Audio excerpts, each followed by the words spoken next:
Learning that my 5th grade principal had a social media account was the most shocking event of my entire intermediate school years.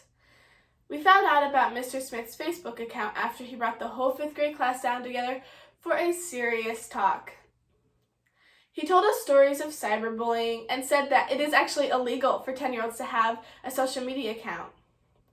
This fact stunned all of us because we all logged in daily to check out a friend's statuses and pictures, and now we were breaking the law? Naturally, I raced home from school to find his Facebook profile, and what I found horrified me. Apparently, many other teachers also had Facebook accounts. Remembering this dramatic and funny situation made me wonder what social media is and why we are so obsessed with it. So, how does social media impact us? We will first take out our phones to examine the most commonly used social media networks. Then we will log into the negative implications of social media, and finally scroll through why we still use them. So, what is social media? Let's take a social media crash course, which would have been useful back in 5th grade. We should probably start our lesson by looking at a few popular social media networks: Facebook, TikTok, and Snapchat. When Facebook first began, it was really popular for college students.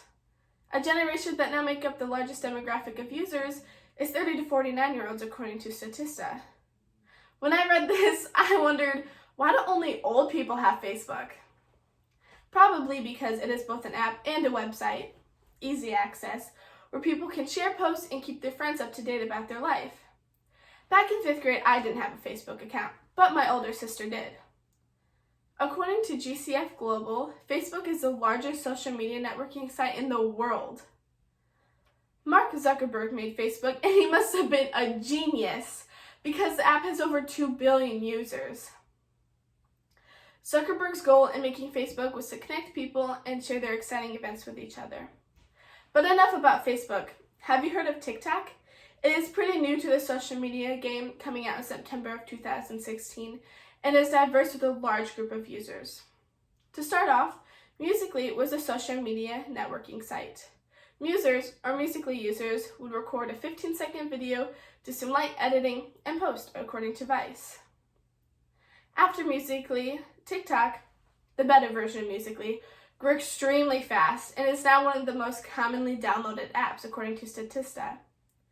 The app has over 500 million active users. Many famous celebrities, such as Jimmy Fallon, have increased his popularity. The video content is so diverse. Where else can you find videos of people making their secret family recipes, dance videos, and videos that are just hilarious? TikTok has also created many celebrities, such as Charli D'Amelio, who has over 100 million followers, just because they like what they see in a video. Then there's Snapchat. Snapchat is a completely different type of social media.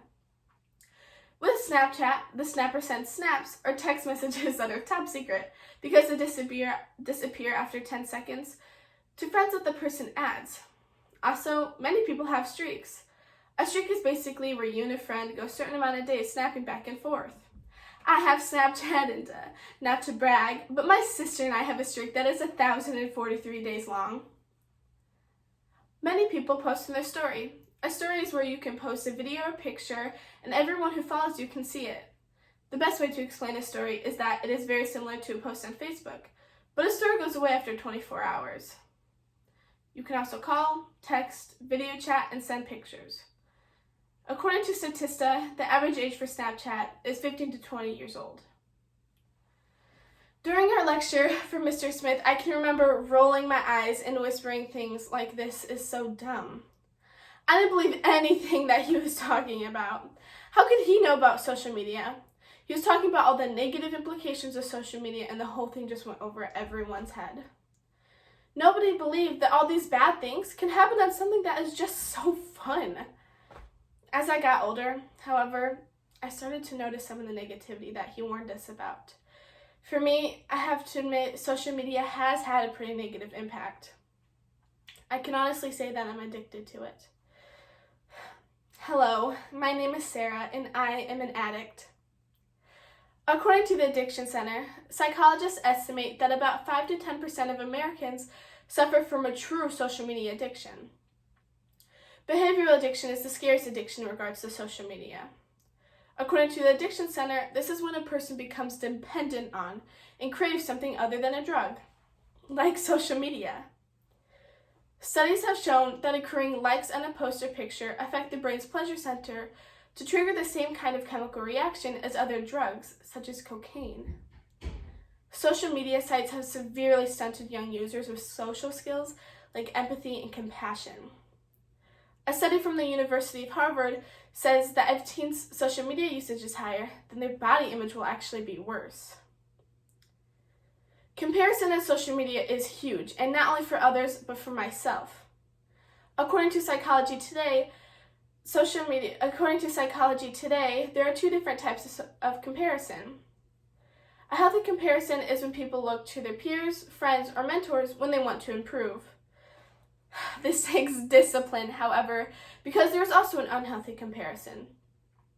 An unhealthy comparison is when people make the mistake of comparing themselves to paragons of others, according to Psychology Today. While I was sitting on the cold tile floor listening to my principal explain all the negative complications of social media, I began to wonder, why do we still use it if it is really that bad? I didn't care. I went home and I watched YouTube. As I got older, however, and more addicted to social media, this curiosity began to increase. Zooming into why we still use social media, we can see that it has the same look as using drugs. When being addicted to social media, mood modifications, salience, withdrawal symptoms, and even relapse are common. According to Psychology Today, social media sites produce the same kind of chemical reaction as other drugs. Neuroscientists have compared social media to a syringe of dopamine being directly injected into the brain's reward system. Unfortunately, depression rates are up 37% since the last decade for teen girls, according to Time. So, why be addicted? I think that I have deleted many of my apps 4 times and re-downloaded them 5. Frankly, I'm afraid of missing out. Fear of missing out, or as we know it, FOMO, creates an anxiety and fear that others are gossiping about them. This leads to teens who continuously check their phone. First thing in the morning, while at school, don't tell my teachers. Hanging out with friends, eating, and even before going to bed. It's hard not to think about it all day for many of us. According to Psychology Today, your brain also has a negativity bias, which is when your brain is attracted to negative news or thoughts. When I read this, I was totally weirded out because I thought my brain was attracted to positive news. I guess not. Our brains are attracted to negative events because of evolution. Back in the olden days when people would gather berries and hunt animals, the negative events, such as being killed by a bear, was a matter of life and death. This was then carried through generations until it got to our generation. Our attitudes are more influenced by negative events than positive ones, according to Psychology Today. While I was listening to my principal tell the whole 5th grade about social media and how it can negatively impact us, I don't think he understood what an influence his information would have. Facebook, TikTok, and Snapchat are a significant part of our lifestyle now, and even with all the bad, there is still a lot of good. According to WeForum, social media sites help official agencies and experts in delivering crucial news fast. And I don't know about you, but I love sharing things with my family and friends, especially funny TikToks. If there's something going on in the world, such as a global pandemic, sharing through social media is the fastest and easiest way to reach a large group of family and friends. Last thing I want to share is to never take advice from your 5th grade principal. Take it from me.